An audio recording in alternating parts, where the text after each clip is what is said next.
America के राष्ट्रपति Donald Trump ने आईएसआईएस को चेतावनी दी है। ट्रंप ने कहा है कि अमेरिका जल्द ही आईएसआईएस के खिलाफ सख्त कदम उठाएगा। ट्रंप की ये चेतावनी सीरिया में अमेरिकी सैनिक और सिविलियन की मौत के बाद आई है। सीरिया में हमारे 3 देशभक्त शहीद हुए हैं। आपको पता ही है ये कैसे हुआ है। हमलावरों ने घात लगाकर हमला किया। हमारे 3 लोग घायल भी हैं। वो सभी वहां बहुत बेहतरीन काम कर रहे थे। हमने उन्हें खो दिया। हम सभी को इस बात का बेहद दुख है। वो बहुत ही महान काम कर रहे थे, बहुत ही महान। ये बहुत दुख की बात है कि ऐसा हुआ।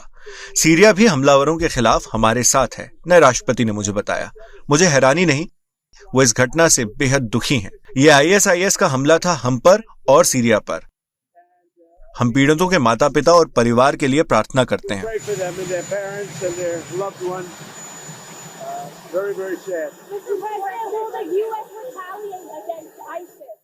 हाँ, बिल्कुल। वहीं अमेरिका के रक्षा सचिव पीट हेग्सेथ ने इस हमले की निंदा की है। उन्होंने एक्स पर लिखा, अगर दुनिया के किसी भी कोने में अमरीकियों पर हमला होता है तो आरोपी अपनी बाकी की बची कुची डरी सहमी जिंदगी ये सोचकर गुजारेगा कि अमेरिका तुम्हें ढूंढेगा, पकड़ेगा और बेरहमी से मार डालेगा। पूरा मामला समझते हैं क्या है। सीरिया की राजधानी दमास्कस से 215 किलोमीटर दूर पलमायरा शहर है। यहाँ 13 दिसंबर को इस्लामिक स्टेट आईएसआईएस के एक हमलावर ने अमरीकी सैनिकों पर हमला कर दिया। हमले में 2 सैनिक और 1 अमरीकी नागरिक की मौत हो गई और 3 अमेरिकी सैनिक घायल भी हुए हैं। अमरीकी अखबार न्यूयॉर्क टाइम्स की रिपोर्ट के मुताबिक अमेरिकी सैनिक आईएसआईएस के खिलाफ चल रहे आतंकवादी रोधी अभियान की एक बैठक में शामिल हुए थे। उसी वक्त ये हमला हुआ। वहां मौजूद सीरियाई बलों ने हमलावर को मौके पर ही मार गिराया। सीरियाई मीडिया के मुताबिक इस हमले में सीरिया सुरक्षा बल के कुछ सैनिक भी घायल हुए हैं। सभी घायलों को हेलीकॉप्टर से अल तनफ मिलिट्री बेस पर लाया गया। ये अमेरिका का मिलिट्री बेस है जो सीरिया के दक्षिण पूर्वी इलाके में आता है। स्क्रीन पर आप इसकी लोकेशन भी देख सकते हैं। ये जो यूएस मिलिट्री बेस है वो यहाँ पर क्यों है, इसका मतलब भी समझ लीजिए। ईरान जो है वो इराक और सीरिया के थ्रू लेबनान में हिजबुल्लाह की मदद के लिए वेपन पहुँचाना चाहता है। बस इसी वेपन के ट्रांसपोर्टेशन को रोकने के लिए यूएस ने अपना यहाँ पे मिलिट्री बेस बनाकर रखा है।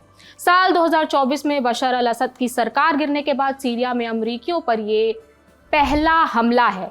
साल 2000 में बशर अल असद सीरिया के राष्ट्रपति बने थे। इससे पहले उनके पिता हाफिज अल असद 3 दशकों तक इस पद पर रह चुके थे।